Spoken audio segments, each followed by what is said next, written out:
Welcome to my first tutoring session in A-level chemistry. In this video, I'll give a brief overview of an element, atom, molecule, compound, and ion.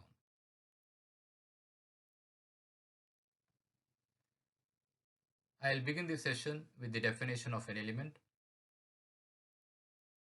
An element is a pure substance made up of only one type of atom. For example, carbon is an element made up of only carbon atoms. Let's visualize this particular example considering the gray oval as a carbon element and yellow circles representing the carbon atoms. That is to say,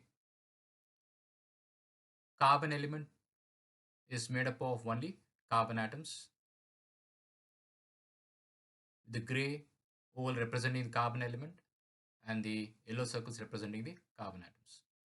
Let me give you a specific example of a pencil. Pencil, as we all know, is used for drawing, sketching, and writing. The pencil core is actually not made up of lead. It is made up of one of the stable allotropic forms of carbon, that is graphite. The pencil core, that is the graphite, is mixed with clay, and it is molded in the form of pencil core. And this pencil core with wood casing gives the brand new wooden pencil. The pencil core contains the carbon element, is made up of only carbon atoms. Moving on to the atom. Atom is the smallest unit of an element and is composed of protons, neutrons, and electrons. Let's try and understand the structure of atom, considering carbon atom as an example. The fundamental structure of carbon atom consists of a central nucleus containing positively charged protons and electrically neutral neutrons. There's one more important subatomic particle that is negatively charged. It's called electron, and these electrons orbit around the nucleus in their respective shells or energy levels. Now, the carbon is the sixth element in the periodic table. Why carbon is the sixth element in the periodic table? Because its atomic number is 6. And why its atomic number is 6? Because it contains 6 protons in its nucleus. And therefore, atomic number is nothing but the number of protons present in the nucleus of that particular atom. And in case of carbon atom, it is 6 and is represented by the uppercase letter C preceding by the number 6, that is subscripted. And what is mass number? Mass number is nothing but the sum of protons and neutrons present in the nucleus of that particular atom. And in case of carbon atom, it is 12 because the nucleus of carbon atom has 6 protons and 6 neutrons. And it is represented by uppercase letter C preceded by the number 12, that is superscripted.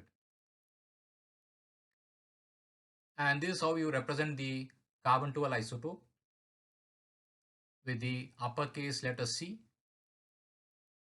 preceded by the number 6, that is subscripted, and by number 12, that is superscripted. The number 6 represents the atomic number of carbon and number 12 represents the mass number. And details of isotopes will be given in my forthcoming tutoring sessions.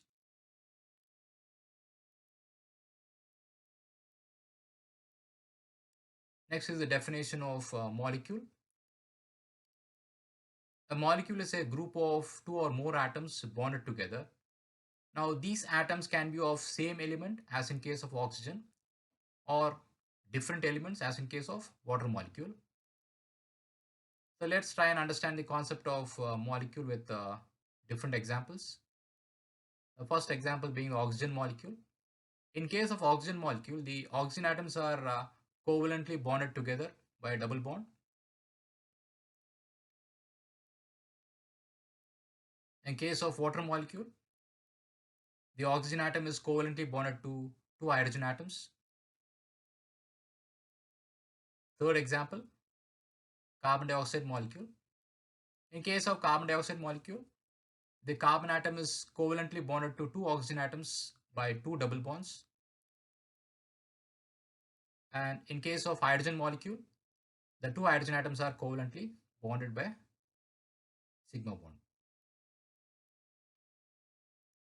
Now what the students need to remember is that a molecule is made up of same or different elements. So molecule is made up of same elements as in case of oxygen and hydrogen molecule, and a molecule is made up of different elements as in case of water and carbon dioxide molecules.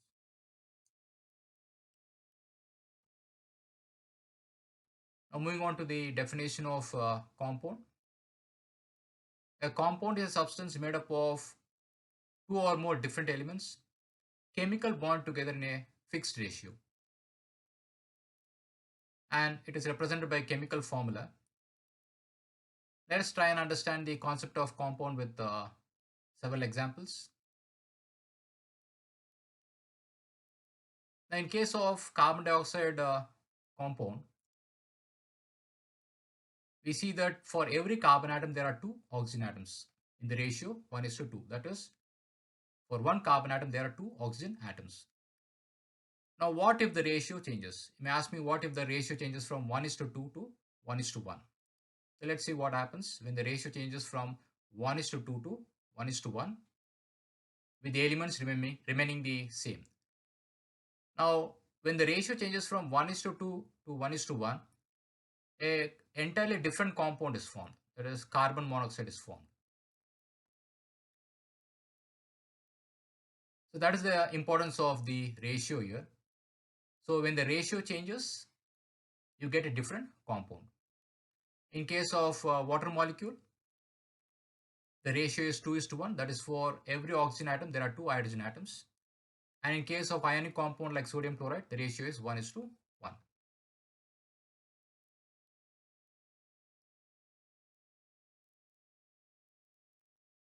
So in case of carbon dioxide molecule, as I already mentioned, the ratio of carbon to oxygen is 1:2. And for carbon monoxide, it is 1:1. So the ratio is fixed. So that is the reason why the word fixed ratio is included in the definition of compound. So now we know the importance of the word fixed ratio in the definition. Now, not necessarily that the element should be held together by only covalent bonds. It could be even ionic bonds. So covalent and ionic bonds hold the elements together in compounds.